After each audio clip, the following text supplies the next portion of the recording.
reminded of a young priest friend of mine who was a really bright guy. You know, he was saying his first Mass, and he had a really responsive congregation, and, you know, they knew the answers forever and ever. Amen. Lord be with you, and also with you, you know. But when he got up to the mic with his very well-prepared sermon, he tapped it, and it didn't seem to work.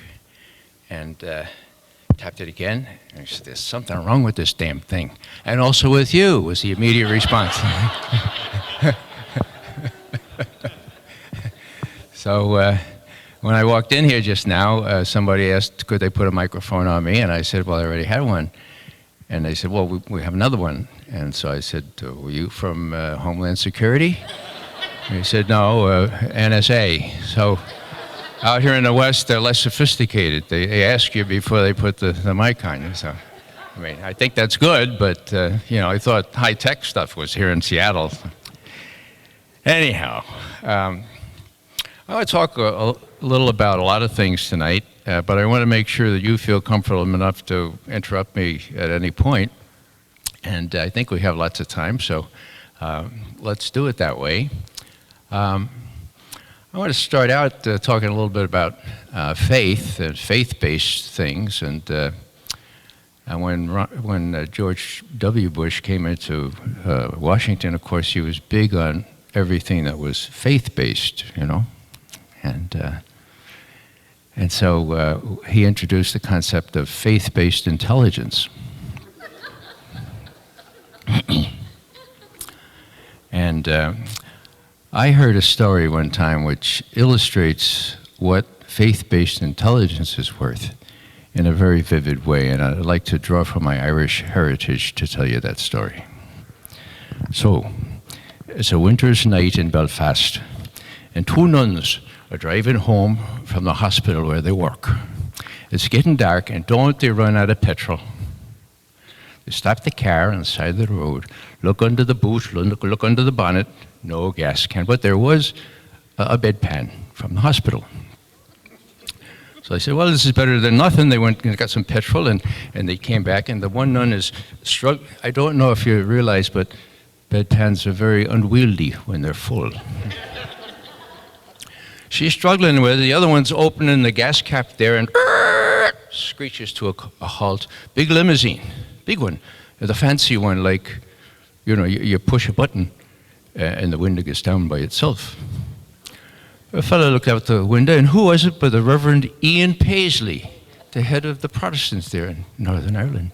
He took a look at the sisters, and he said, "Sisters, I don't agree with your religion, but I do admire your faith."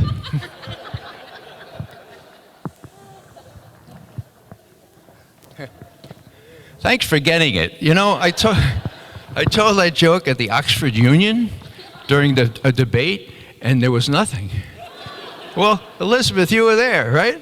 They didn't get it. And then about 2 minutes later, one said, you know, and they all explained it to one another. And these are the rulers of Great Britain, you know, upcoming. Now, before I forget, I want to introduce Elizabeth. Would you just stand up? Elizabeth Murray is one of our veteran intelligence professionals for Sanity.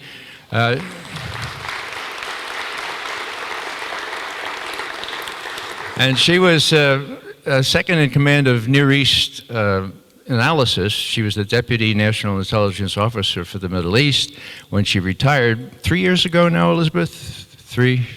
Something like that. And she decided to get as far away from Washington, D.C. as she could, and she found that Bellingham, Washington was about as far as you can get. So that's where she settled down. I haven't seen her since we were in Oxford together, so it's nice to have that reunion. So, as some of you know, I'm just back from Russia, where 3 whistleblowers and I. Thanks. Well, that was really quite an experience. I'd like to share just a little bit of it in conjunction with what else we're going to say. We award an award every year for integrity and intelligence. And no, it's not an oxymoron. There used to be this concept. And we've awarded it 12 times now. And when Edward Snowden did what he did, we circulated around the suggestion that, well, maybe he's our nominee for this prize this year. And to some of it, it seemed like a no-brainer. To others, not so much. The Sam Adams Associates are, as you would imagine, intelligence professionals of various backgrounds, very serious military folks, very senior officers, and a lot of people felt very strongly, well, we ought to take a real look at this. You know, he has released a lot of very sensitive information, and, you know, would it be harmful to our country, or maybe just harmful to the government for revealing what, you know. Anyhow, we went through this, and we waited a decent interval, about 6 weeks. And then we said, well, let's bring it to a vote. You know, we're sort of an action sort of group. Let's vote on it. So it was a distinct majority for it. So we awarded him the honor, and then we said, now we need to give it to him because it's our tradition to make this award in person. We've always done it in person. That's why we ended up in Oxford. The last award winner was Thomas Finger. Anybody know who Thomas Finger was? That's really interesting, isn't it? Because Thomas Finger stopped the United States from going to war with Iran. You know, after the debacle of Iraq, where the evidence was not mistaken, folks, it was fraudulent, okay?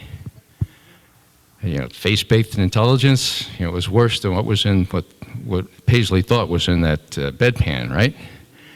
And, you know, don't take my word for it. Jay Rockefeller, who was head of the Senate Intelligence Committee, after a 5-year study by that committee, said that the evidence used to justify the war in Iraq was unsubstantiated, contradicted, comma, and even non-existent, period, end quote. Now I ask you folks what non-existent intelligence looks like. You know? Forgery, that kind of thing.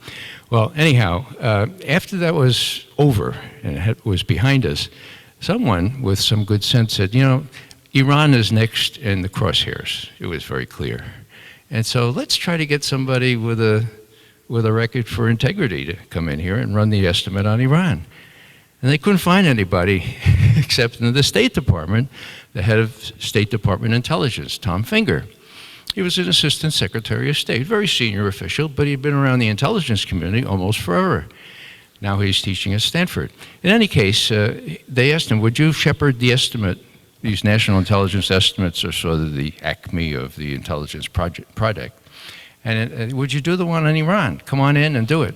He said, no, I'm not going to do that. I've been through that Iran. I said, no, why not?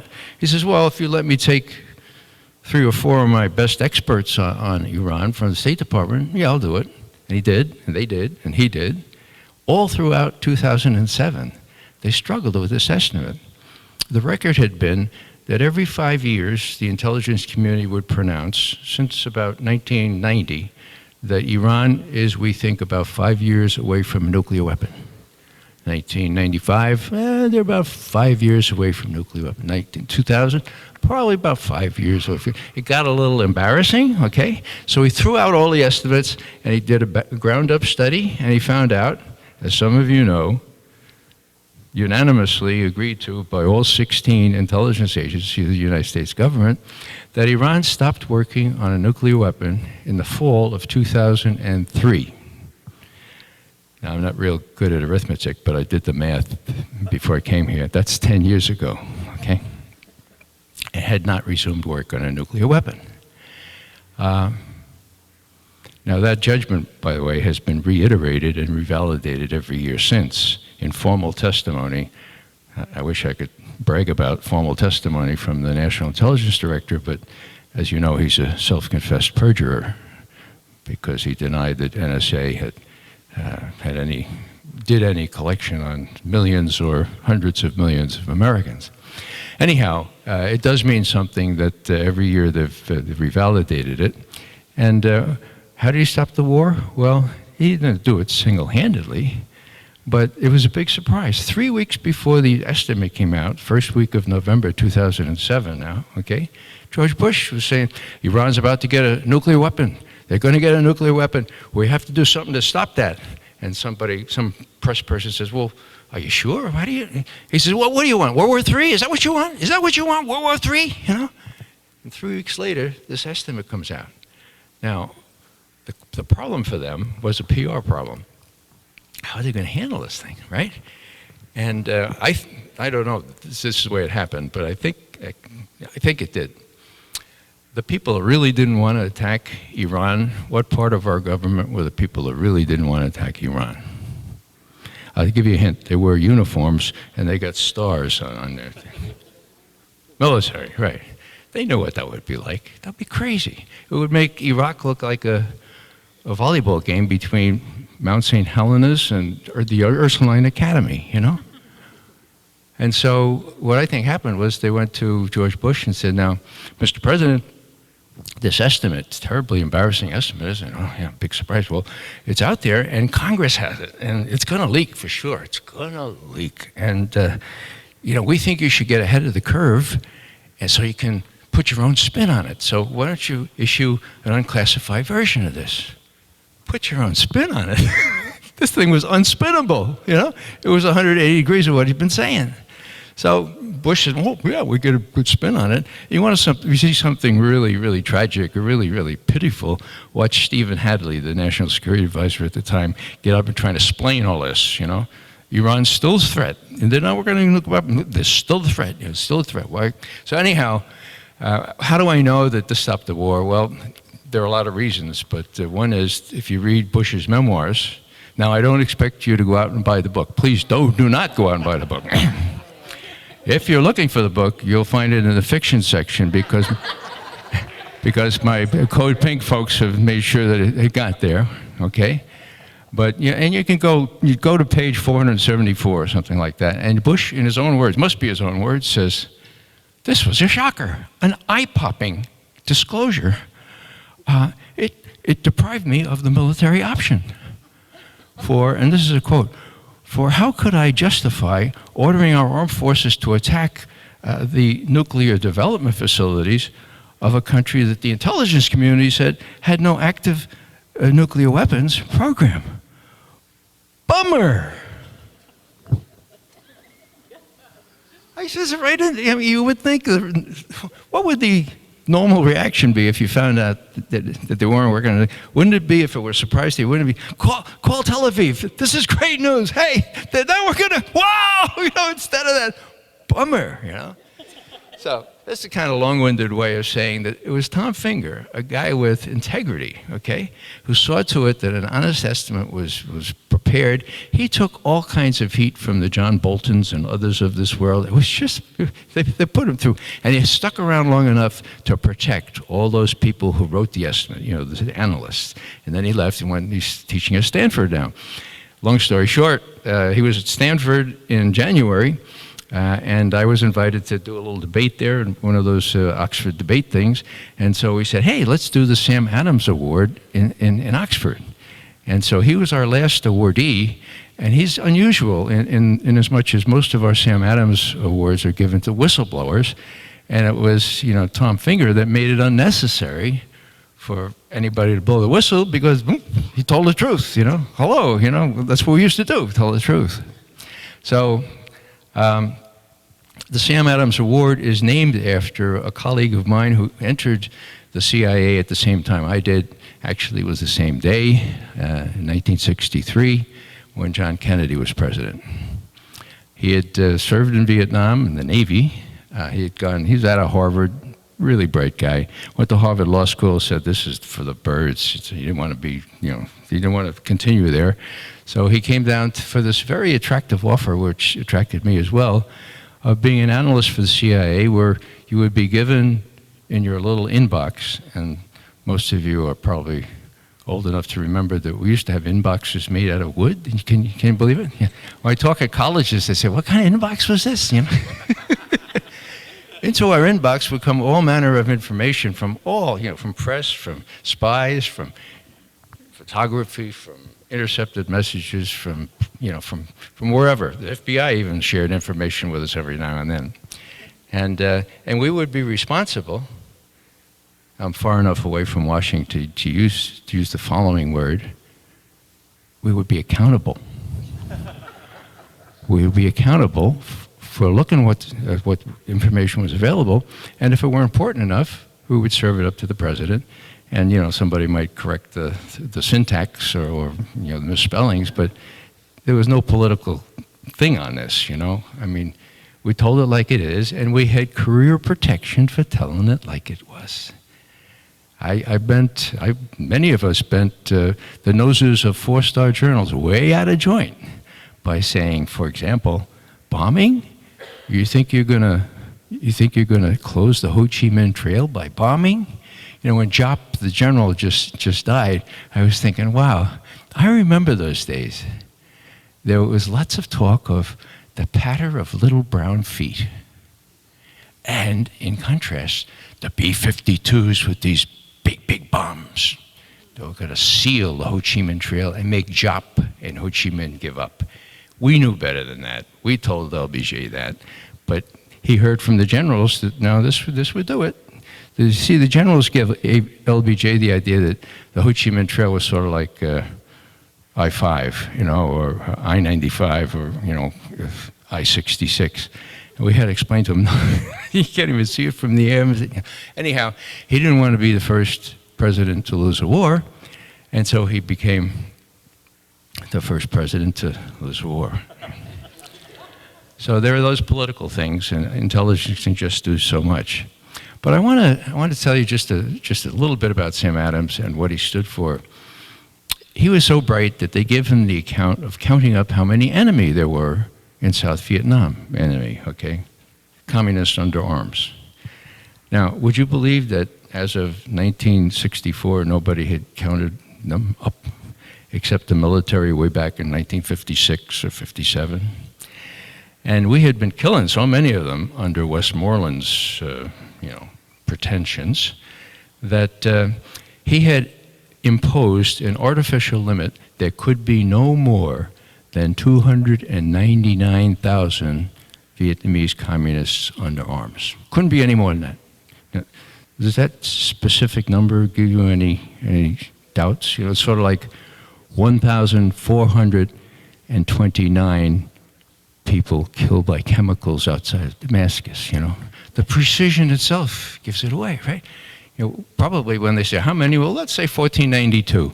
No, 1490, that's already been used, 1490, too familiar. Let's do 1429. Yeah, that sounds a little better. Yeah. Give me a break. Anyhow, in all seriousness, Sam went over to Saigon, found out that the general just wouldn't abide by the fact that the real numbers were between 500 and 600,000, in the South, all right?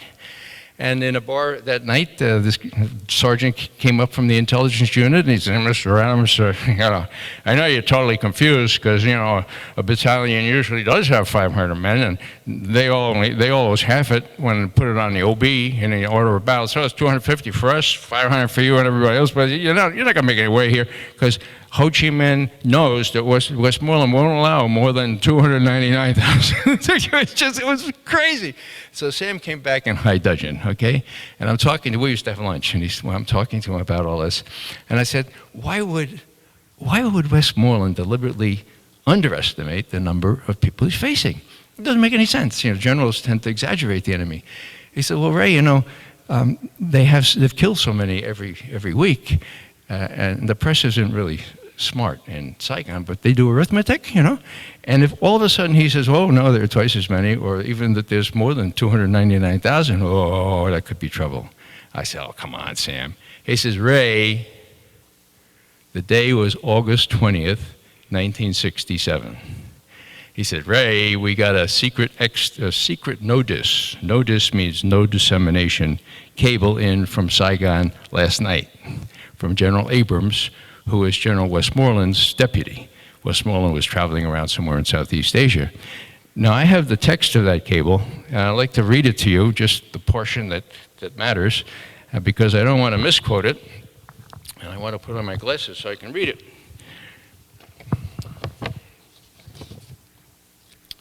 Okay, the date is August 20, 1967. This is Abrams, quote,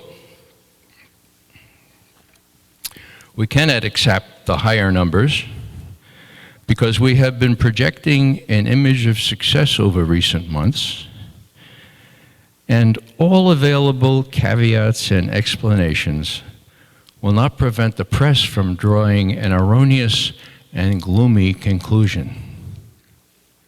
I said, Sam, he wrote that in a cable? It's available in black and white?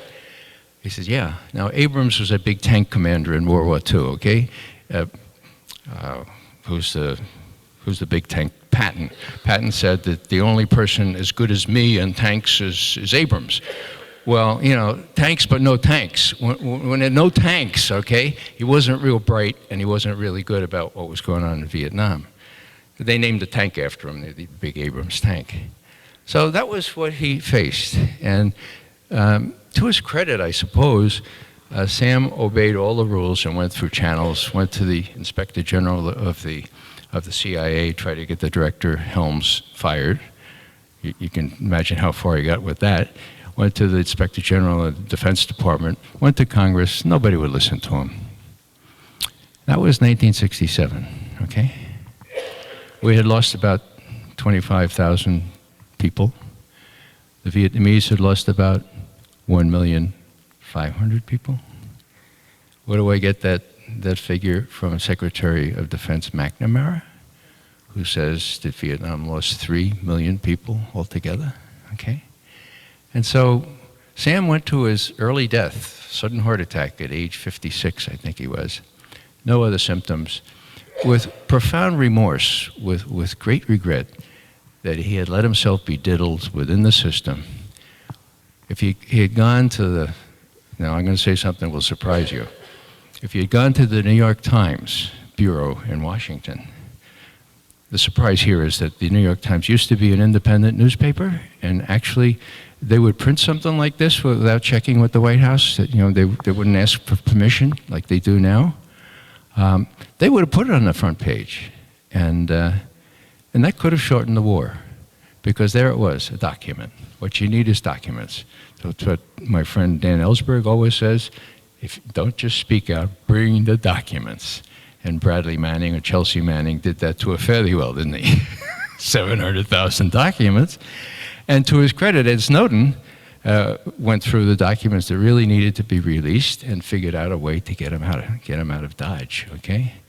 So what I'm saying here is that the Sam Adams Award is made in recognition of Sam. He did the work, but he didn't go out of channels, and most of our whistleblowers had to, okay? And Ed Snowden is the par excellence example of that, because he saw what happened to Bradley Manning. He said, I don't want to be tortured by the Marines for 8 months. And he saw what happened to Tom Drake. Tom Drake, the NSA senior executive, who released information about billions and billions and billions of dollars being wasted on a system that deprived us of our rights under the Fourth Amendment, where he and other experts within House had created a system that preserved those rights and was more efficient. And he went to the Baltimore Sun and told them finally. First he went through all kinds of channels, you know, defense, Congress, everything else, didn't get anywhere. So what did he do when he told them? The Justice Department charged him with 10 felonies under the Espionage Act. He was going to be put away for 35 years, was told that, you know, and they brought these charges. Long story short, Jesselyn Radak, who's a lawyer with the Government Accountability Project, but was a lawyer with the Justice Department, took up the cause. She did the PR of this.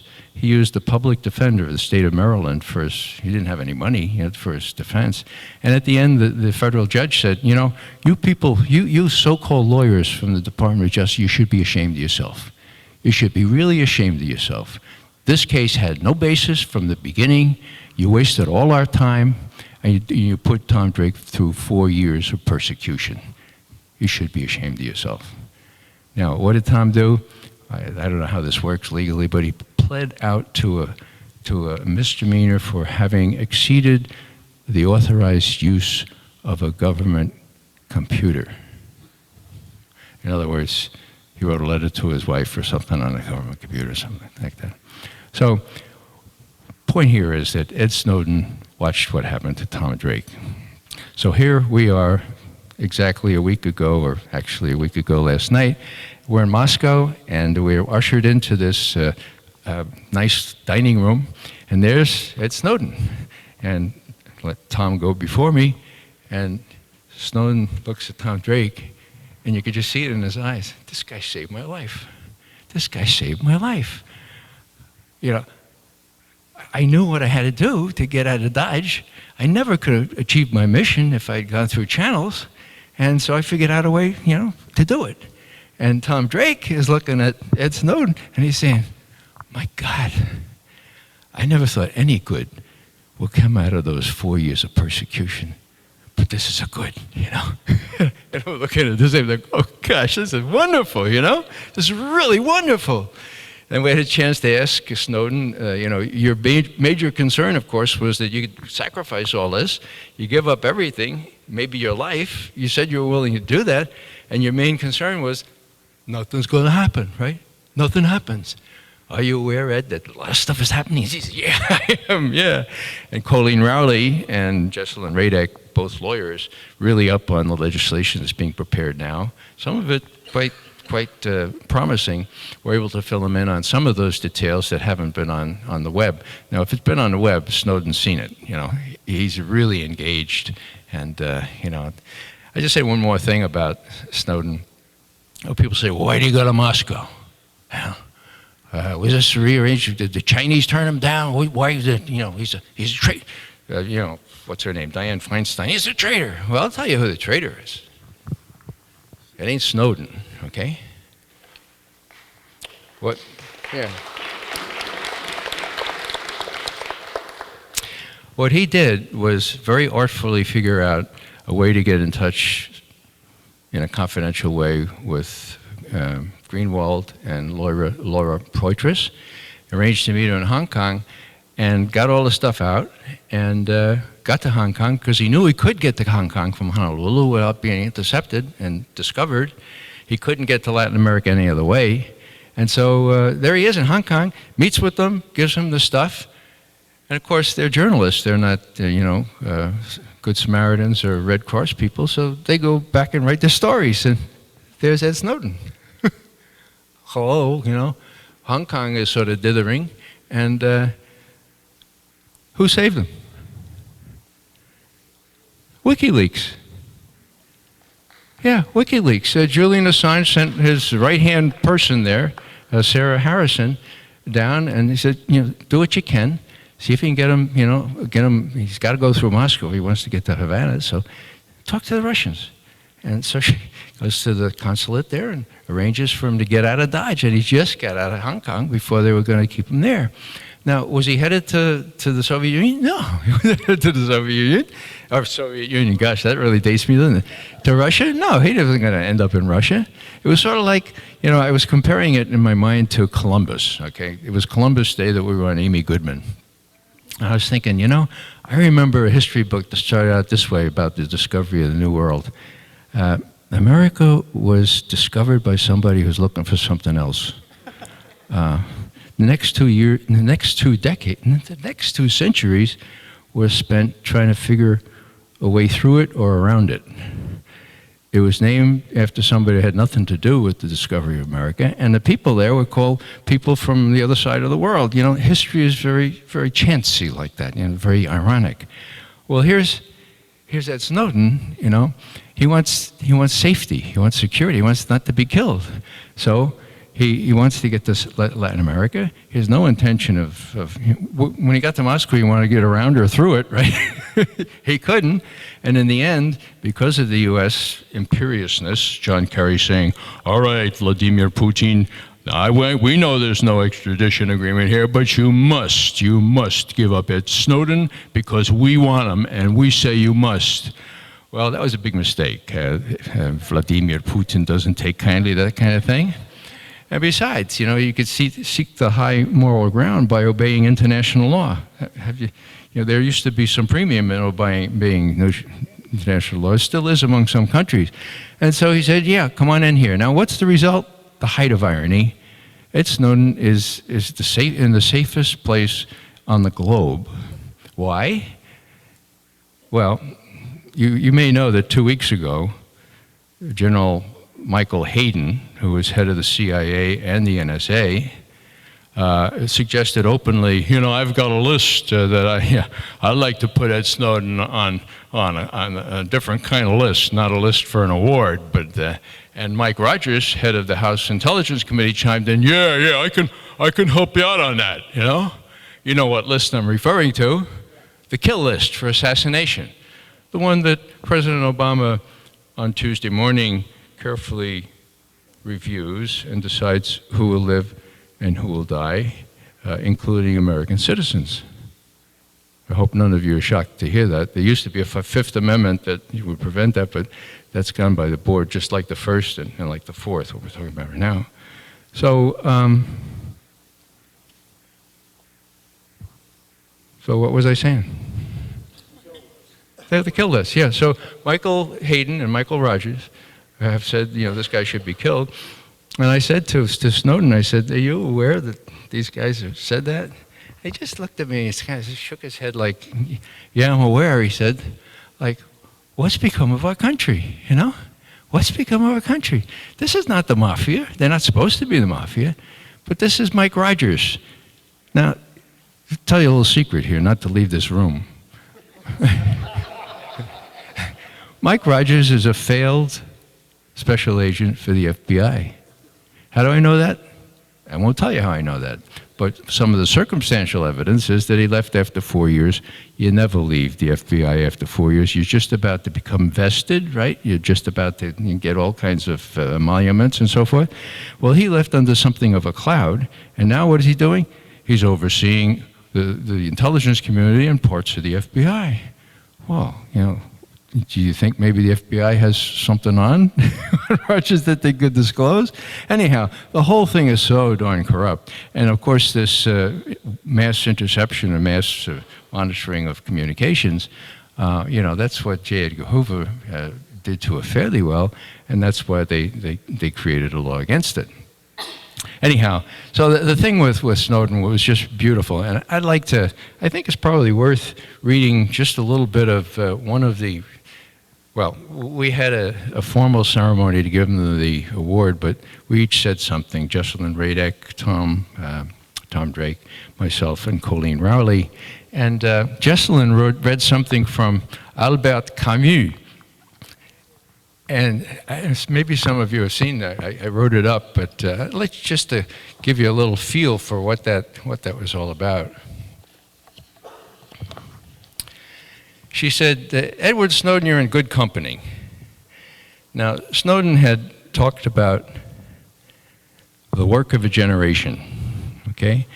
He wrote a statement for the European Parliament Committee on Civil Liberties, Justice, and Home Affairs, and Jesselyn went to Geneva, I think it was, to read it. And the title he gave it was The Work of a Generation Starts Here. Now, she pointed out that the wager of our generation is how Albert Camus described what Ed had called the work of a generation.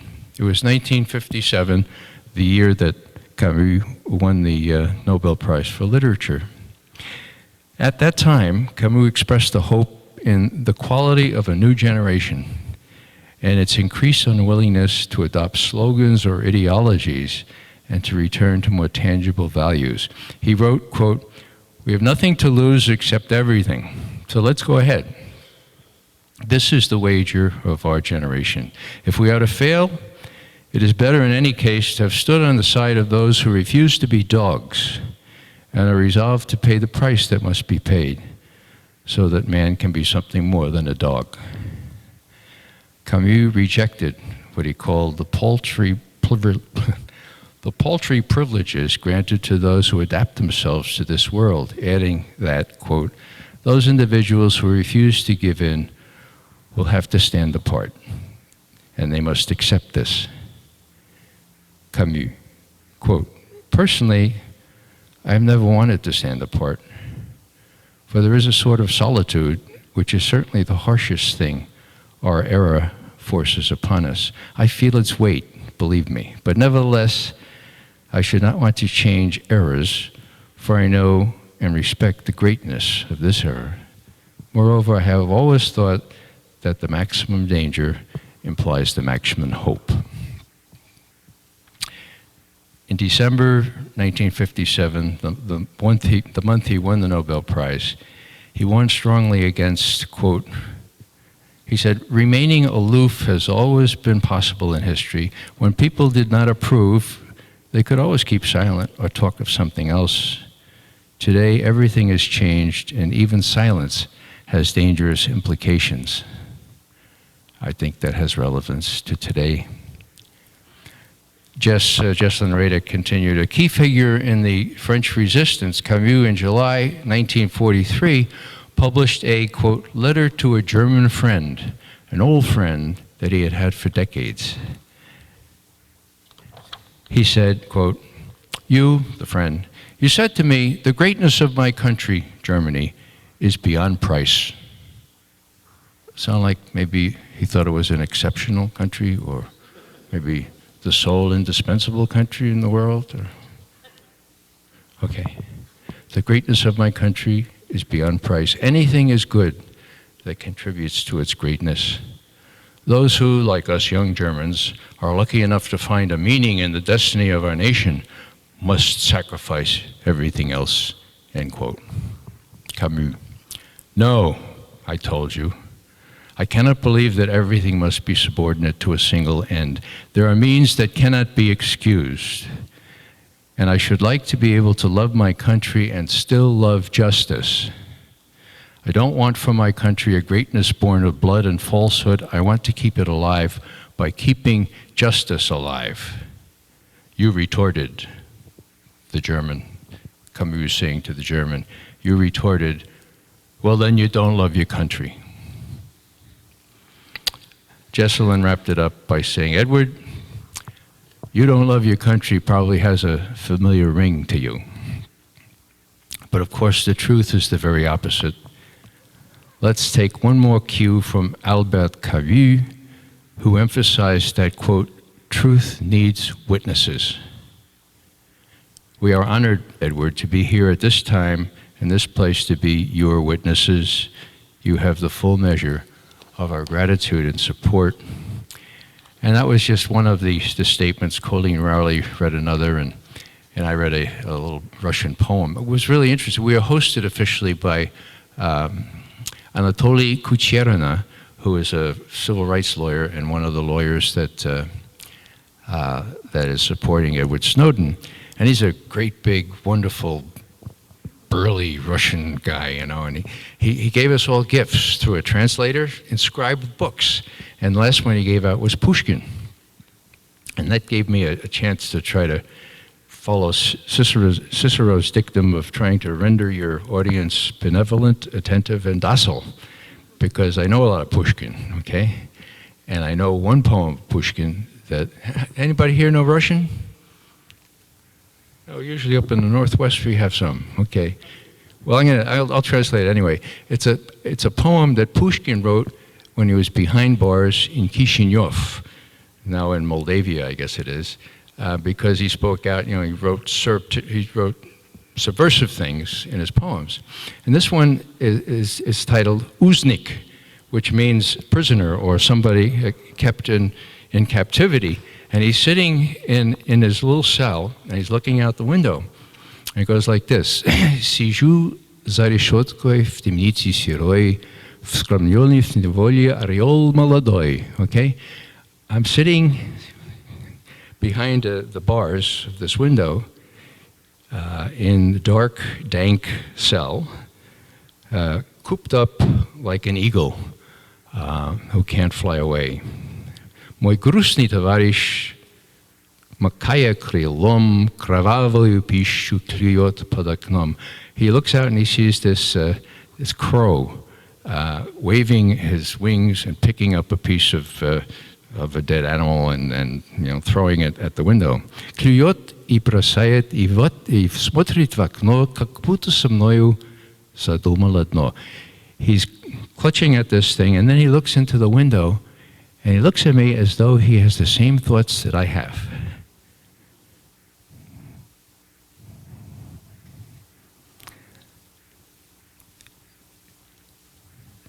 Под окно. И вымолвит хочет давай улетим. He says to me, let's fly away. Мы вольные птицы, we're free birds, let's go. Туда, где за тучей белеет гора, туда, где синеют морские края, туда, где гуляем лишь ветер тая. We need to fly away to that place beyond the snow-capped mountains that I just saw flying in yesterday, beyond the blue seas that surround our country, and beyond where only the wind and I can fly. Now, why do I take you through all that? Well, Pushkin is their national hero. I mean, my feeble attempt to render him probably doesn't do him justice, but that sort of gave us a real welcome with Kucherina, and it kind of was just fortuitous that the book he happened to give me was a series of Pushkin short stories translated into English.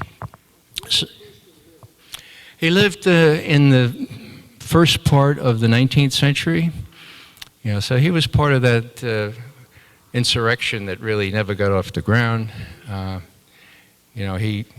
He spoke out in favor of the Decembrists, which was really the first Russian Revolution. These guys had chased Napoleon back into Western Europe, and they looked around and said, hey, pretty nice place.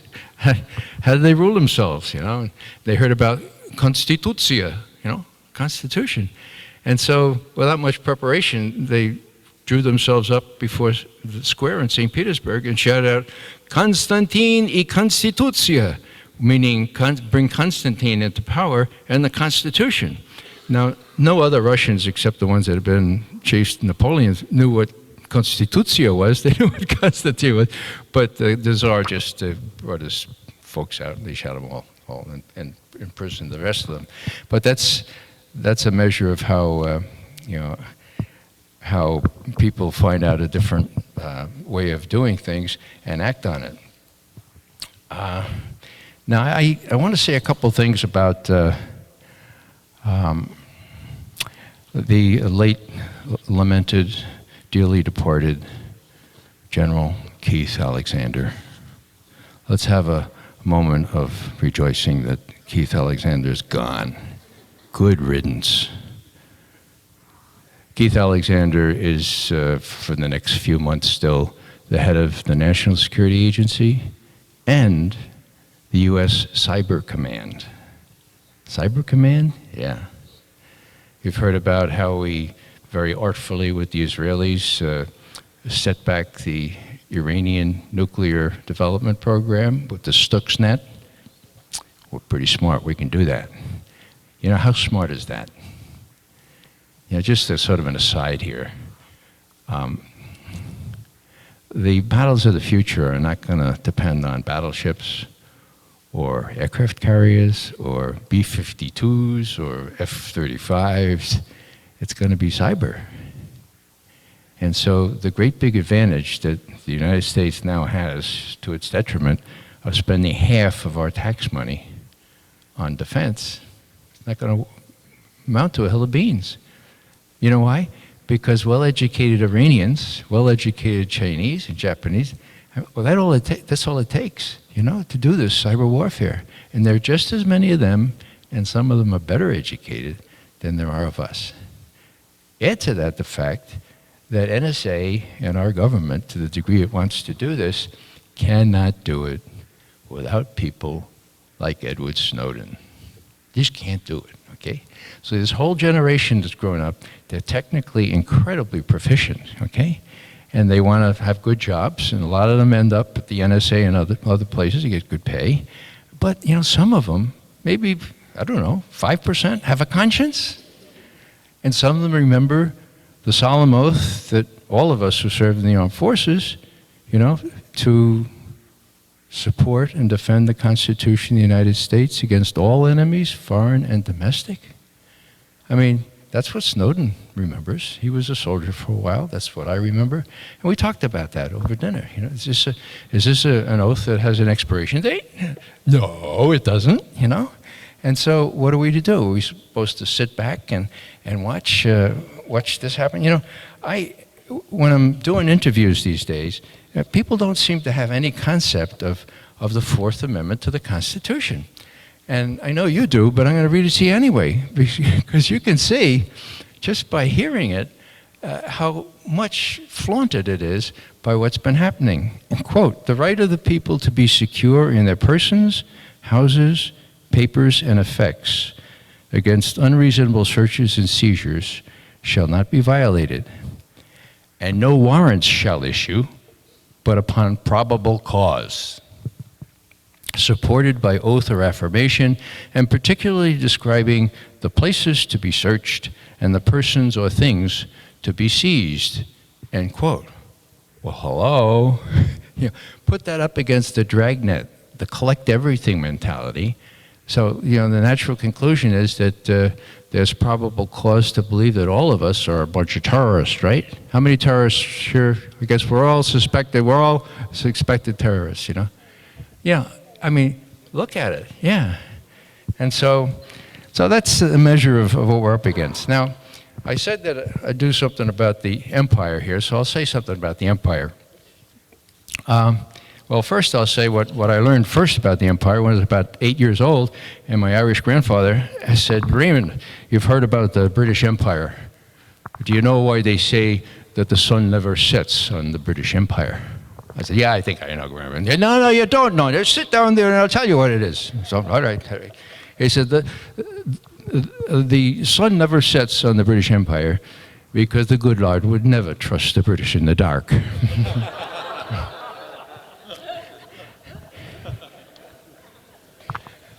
Well, after World War II, you know the story. I remember where I was born a week before Hitler began the war with Poland.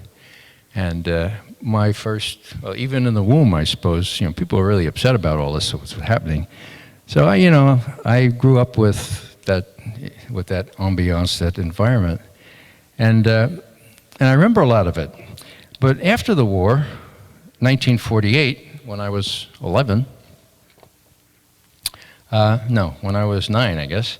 Here's what the first policy paper of the newly created State Department's Policy Planning Council said.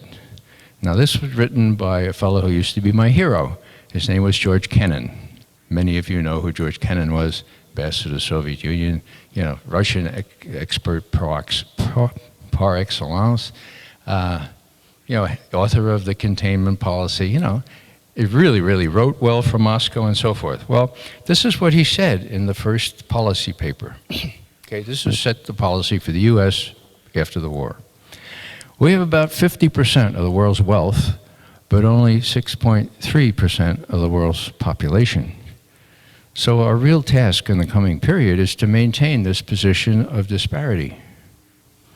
Now, to do so, we will have," this is a direct quote, folks, I'm not paraphrasing.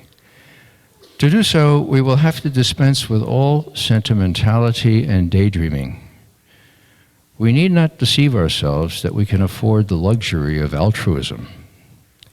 We should cease to talk about vague, unreal objectives such as human rights, the raising of living standards, and democratization.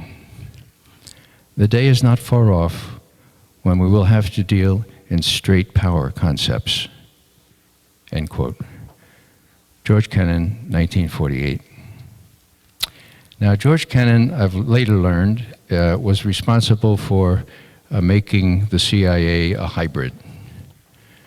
You see, President Truman knew what happened at Pearl Harbor.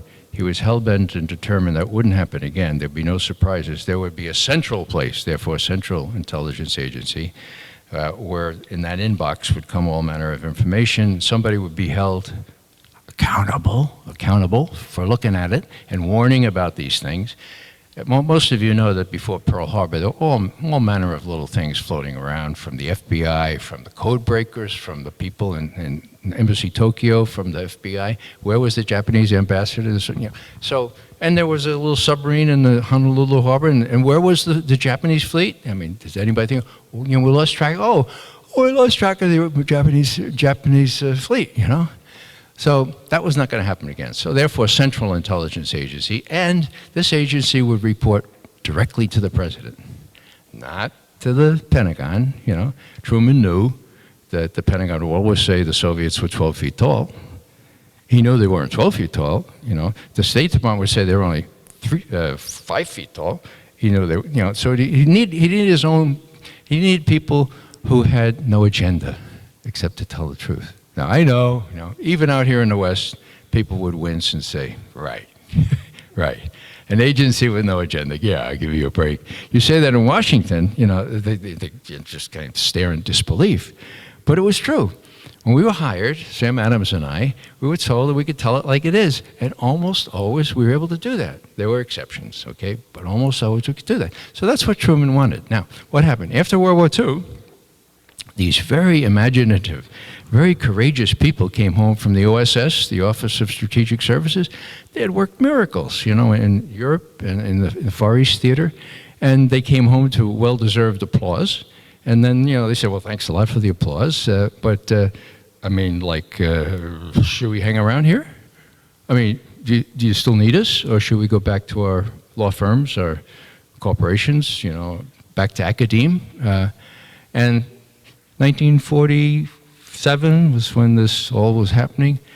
The Soviets had overrun Eastern Europe. They were threatening Greece and Turkey, and even Italy and France were in some danger. The KGB was all around the world overthrowing governments, and so the question answered itself, of course we need you. Well, okay, that's all fair in love and war, but then some idiot, maybe that's the best word I can,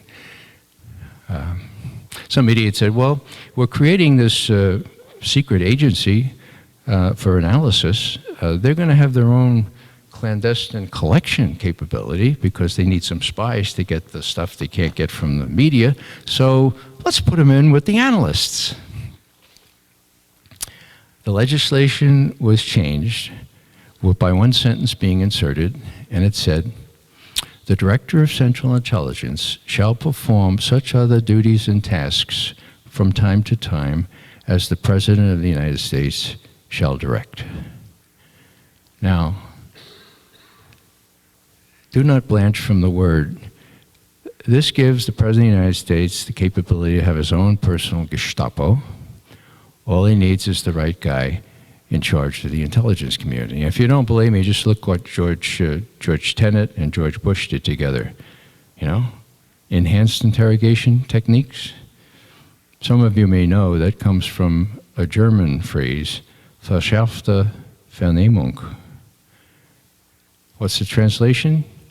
Enhanced interrogation techniques. Where was it found? In the Gestapo handbook. What were these techniques? The same ones. The same ones. So anyhow, that's the background about how CIA had a structural default from the structural fault, I'd say, from the very beginning. Why do I mention that? Well, because these swashbuckling guys who are going to overthrow governments were encouraged to do so by my hero, George Kennan. He was largely responsible for this hybrid, okay? So that was 1947, National Security Act. I mean, it created the Defense Department and the Air Force and the National Security Council as well as the CIA, so it was a big deal, okay? Anyhow, that gave these operators the means and the profile to get all the money and to do whatever they were told. And the first thing they were told was, hey, there's this upstart in Iran. The guy who was actually elected by the Iranians, I don't know, but he thinks, now get this, he doesn't realize that the oil underneath the sands of Iran, that it belongs to British Petroleum. He thinks that the Iranians should share more of the proceeds from this oil, you know? And so he threatened to name, well, actually did start nationalizing the oil. So what happened? Well, the British have been at this for a long time, you know. I remember what my grandfather told me. So they took the fledgling CIA under its wing, 47 to 3, so this is 6 years into the creation of the CIA. They said, now, this is what you do when you have an upstart third world dictator, third world, well, he was actually elected, but you know, it doesn't matter. This is what you have to do. And so, as you all know, MI6 and the CIA overthrew Mossadegh, who was, you know, Time Person of the year before, the only freely elected person in Iranian history, Persian history, and and who did they bring in? They bring in the Shah with his hated secret police, Savak, who were just as bad as the Gestapo, but he was on our side, and he didn't like the Russians. And if you didn't like the Russians, oh man, it's just like, you know, being against terrorists. It doesn't matter what else you do, you know, you have our support. So that was 53. 54, the same thing happened in Guatemala, because the Guatemalans thought maybe United Fruit shouldn't own most of their land, or so much of their land, and maybe the peasants should be. So that was the history of all this, and it's a very sad history. So I just want you to know that the operations directorate has always been separate from the analysis directorate, and it depended on the head of the intelligence community as to whether it did the right thing or the wrong thing, and the president, of course.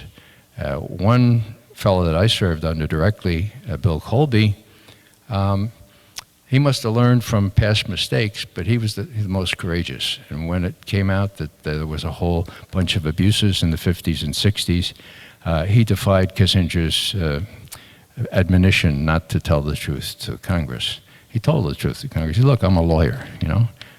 I'm a lawyer, and I respect the law. This is the law. I'm going to tell Congress about the abuses. And that those abuses included, of course, his predecessor, Richard Helms, having instigated that coup in Chile in 1973. And, you know, Helms was brought up on charges. He was going to be convicted. He pled nolo contendere, okay? I guess that's what they let white-collar people plead to sometimes, you know? And you know what, folks? He went back to CIA headquarters. He was already out of the CIA.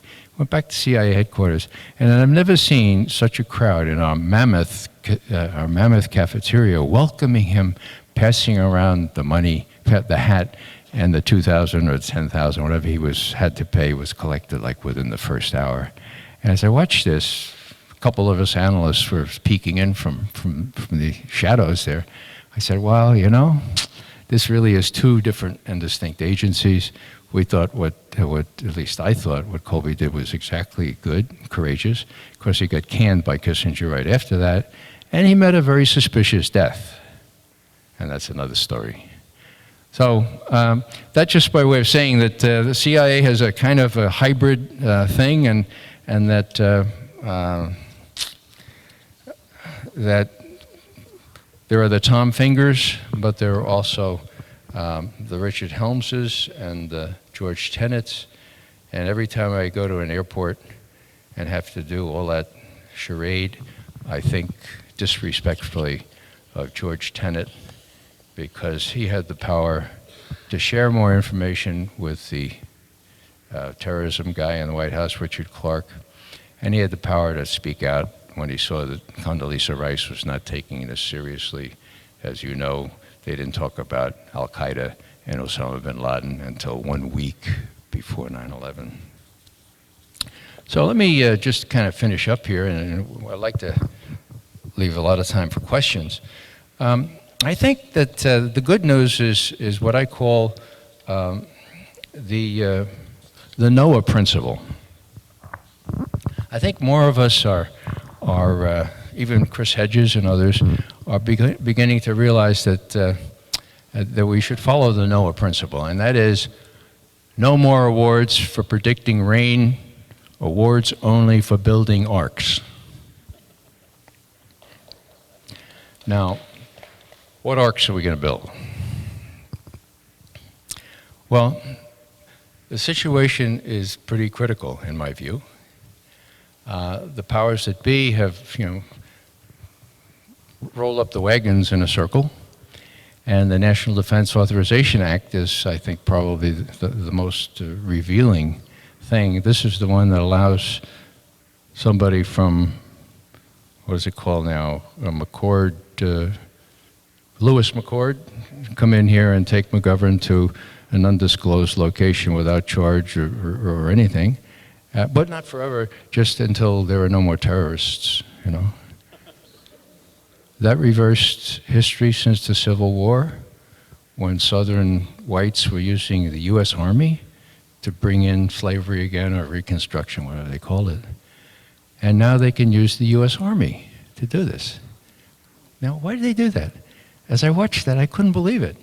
Here's the Senate, and I saw John McCain and Lindsey Graham and all those people, you know. And I said, well, they're behind it. But you know what?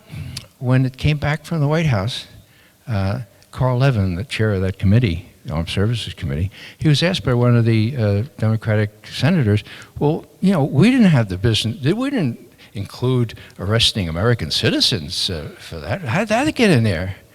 And Levin said, well, the White House put that in there.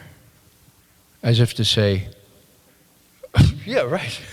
Like the White House put it in, we couldn't take it out? I mean, since when does, you know, isn't that a telling thing? The White House put it in there.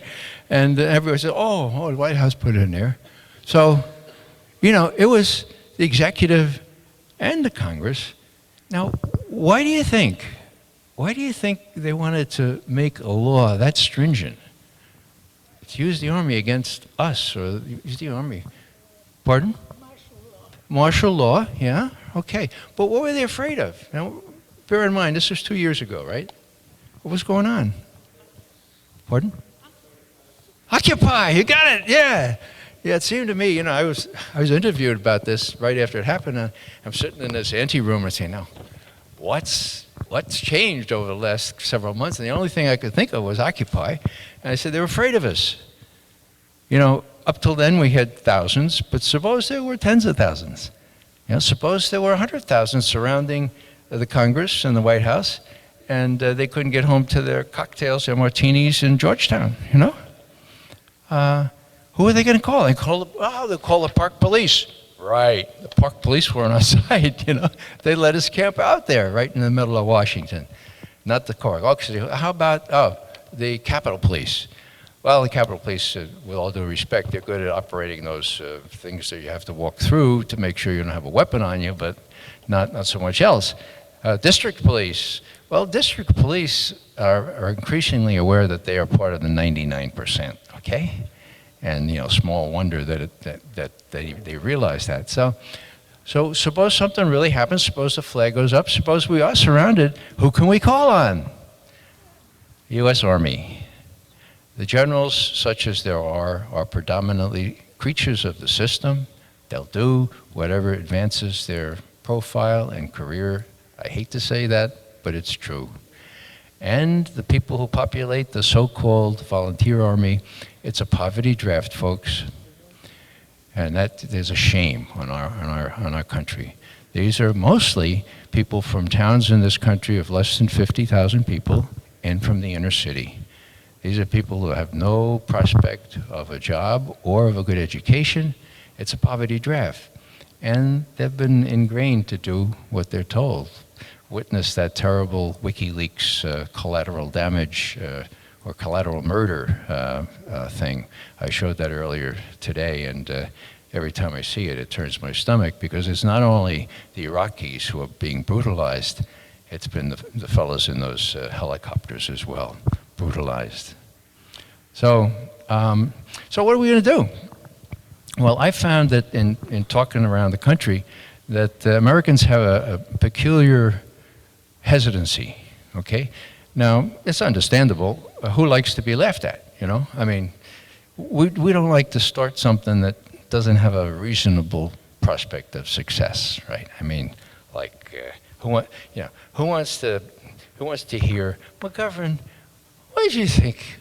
What did you think you were doing, turning your back, standing up there when Hillary Clinton was speaking? What was that all about? Well, you know, so you got beat up. Was it, you know? Well, I don't know why I did it, but I thought it was the right thing to do. And, you know, we're not supposed to be worried about being successful. We're supposed to be what? Faithful, you know? the good is worth doing because it's good. And if we're all worried about, whether we're going to achieve success, we ain't going to do nothing. It's much, it's like what Camus said, you can always remain silent, and that's, of course, what the Germans did in the 30s.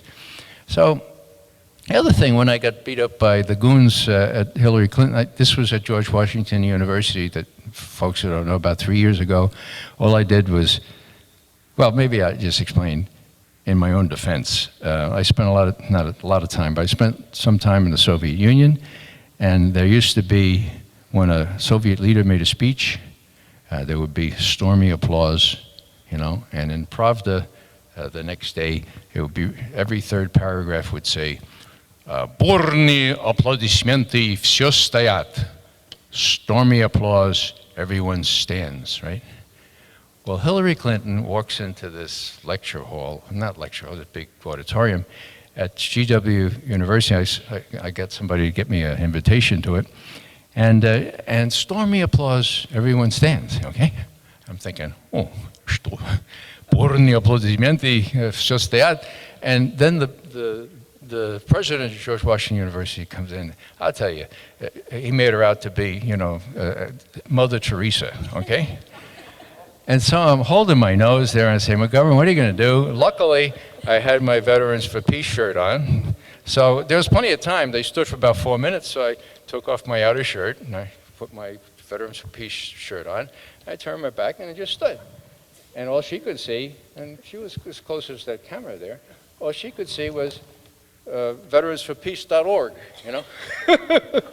But what the cameras could see was me standing there, as she's talking right behind me, and they could see Veterans for Peace, the whole logo here, okay?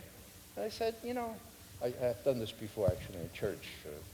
I'm a Catholic, and I don't like the fact that, I'm sorry, I'm a Catholic, and I don't like the fact that women are subordinated, and I couldn't just sit where I used to sit and kneel and whatever. So I used to stand for the service. I did that for 4.5 years in my parish. I finally had to leave. But anyhow, so I'm fixed, I did what I did then at Holy Trinity. I looked right at the wall and I picked up a little piece on the wall. And 2 minutes, man, everything's, this is going to work. This will be good. And the cameras, get me, And I hear Hillary Clinton talking about the necessity to have freedom of expression. It's really important, in Iran, And she doesn't miss a syllable. She just keeps going on. Then all of a sudden I see this guy come down with, he looked like a Redskins reject, he looked about 300 pounds. He comes down with just a suit on. And he's coming down to me and says, I don't know what's going to happen now.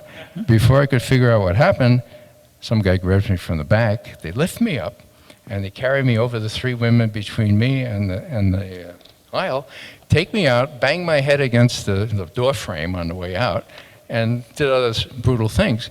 Meanwhile, Hillary doesn't miss a beat, okay? Not a syllable. And it's all recorded, it's kind of interesting. Some of the footage did get out. Now, why do I say this? Well, I say this because I see some people around here that have the same color hair I do. And when that happened to me, the first report came out of Fox News. And it was pretty, so-so. It said, an elderly gentleman. That hurt, An elderly gentleman was thought to have a sign secreted beneath the seat, or it was felt that he might be willing to shout something out at the Secretary of State, and so he was escorted out of the theater. Right? Okay, so right, escorted out of the theater. Right. But when the word got out that when the pictures came out, what happened to me, people care about old people getting beat up, and that's why I mentioned this. Young people, I have it coming. Young people, I can take it. But 71-year-old people, I'm even older now, if you can believe it, we have an advantage. And I say this not jocularly. I say this in real seriousness. We have an advantage. People care if we get beat up. And I don't think they're going to kill us. But if you're willing to take a stand on these things, you're going to get a lot more reaction, a lot more resonance by virtue of you being an old guy like me. And when one of my Veterans for Peace added, yeah, and he's got cancer. Luckily, I had just just gotten into remission. But oh man, Hillary Clinton had over 500,000 emails and telephone calls just by virtue of the 71 years old. The cancer brought it up to 800,000. So I kid you not. We can kind of have our principles, okay, and we can stand on our principles. But if there is nothing for which you're willing to suffer for those principles, and I don't mean necessarily physically, but if you're not willing to put those principles into play where you could get hurt, where your compassion would mean, actually suffering with or suffering because, look what Ed Stone did, then your principles, they're really nice to have, aren't they? But I don't know, there's something lacking there, it seems to me. The prospect of success, I think we've dealt with that. Are there enough of us? Cesar Chavez used to always say, there are enough of us. But without action, nothing's going to happen. Op-eds are really nice, speeches are really nice, but if you don't get out there, nothing's going to happen. And it's getting kind of late. And I think that probably the next year or two are going to be key. And so I think we need to play a role. We have to recognize our responsibility. We have to be prophetic. We have to go back to the vision of the founders. I've learned a little bit about the prophets at this place where I work, at the Ecumenical Church of the Savior. And I just want to see how biblically literate this crowd is. Okay, Isaiah. Who knows that Isaiah walked around for at least 2 years stark naked? Raise your hand. Whoa, oh, good. All right, there are a couple people here. All right. Now, it's right in the Bible, okay? Now, the question is, what was he doing, Now, the smart exegetes, the people who study, really hard, said, well, it's not clear, and they say this without any humor, Usually exegetes don't have a lot of humor, and they say, well, it's not clear that he was always naked, just during liturgical services. That may be good exegesis, but it doesn't get the man off the hook, right? So what was he saying? What I think he was saying is, look, I'm stripped of my garments here, right? And you say, oh, isn't that awful? Isn't that awful? You are stripped of the vision with which Yahweh blessed you, a vision of justice and shalom, and that is far worse than being physically naked. I don't think we're stripped of that vision, but I think it's kind of needs repair and needs some courage, and needs it quickly. Martin Luther King famously said, there is such a thing as too late. There is such a thing as too late. And I'll finish just by quoting a German that you may not have heard of. He was a contemporary of Dietrich Bonhoeffer, the Lutheran minister who tried to waken up the church there and couldn't. His name was Albrecht Haushofer, and he was a geolog. He was a geologist at the University of Berlin, and he had tenure. And some of you may not know what tenure means, but it means a lot, It meant a lot in Berlin, and it means a lot around here now. I don't have to tell some of you. Now, how did he get tenure? By keeping his mouth shut. So, he also had a conscience. And as he watched his Jewish friends and other friends being wrapped up, sent away, he gathered a following around himself and spoke out against what was going on, okay? And it was really quite significant that they saw this fellow finally speaking out. And so he was wrapped up by the Gestapo and put in another prison, separate from Bonhoeffer. And he was condemned to be shot. Bonhoeffer was hanged. Those were the two executions that they used. But the Germans, being very meticulous, they insisted that you sign a confession before they would shoot you or hang you, okay? Now, Haushofer, it wasn't about to do that, So he refused to do it, and as the Allies approached, they shot him and fell down. And as they picked him up, out of his pocket, fell a little settle, a little piece of paper, And on it, the title was Schuld. Guilt, right, okay. And it was his confession. And it was written in the form of a sonnet. And how many have German here? Yeah, okay, good, somehow. Okay, well, it's not very long, but what it said was, Schuld. Doch bin ich schuldig, aber anders als ihr denkt. Yeah, I'm guilty, but it's not what you're thinking, right? Ich musste früher meine Pflicht erkennen.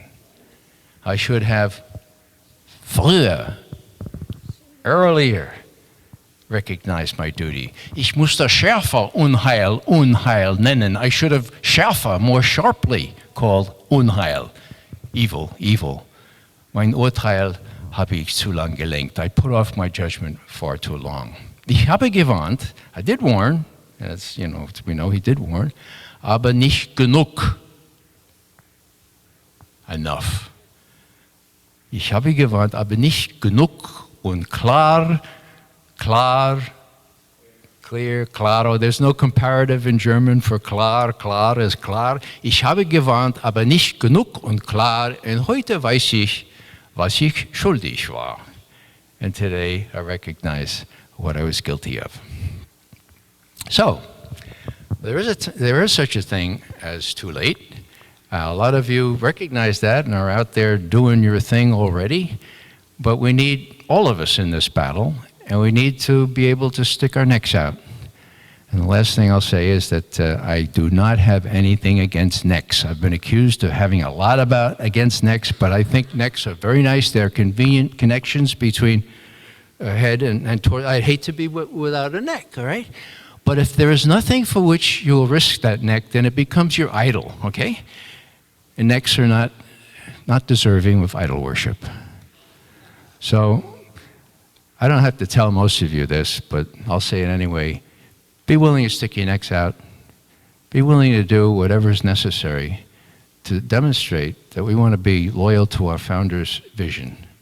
And if we have to strip ourselves naked, well, that's one thing, but we probably won't have to do that. Whatever we need to do, we do it without worrying about whether it's going to be successful or not.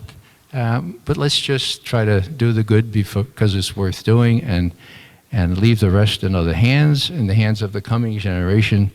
And I know that I can be with my 9 grandchildren in a much more comfortable way if I know that I'm doing what I can to make their future a little better. So thanks very much for listening, and I hope that we can just kind of chat. Thanks.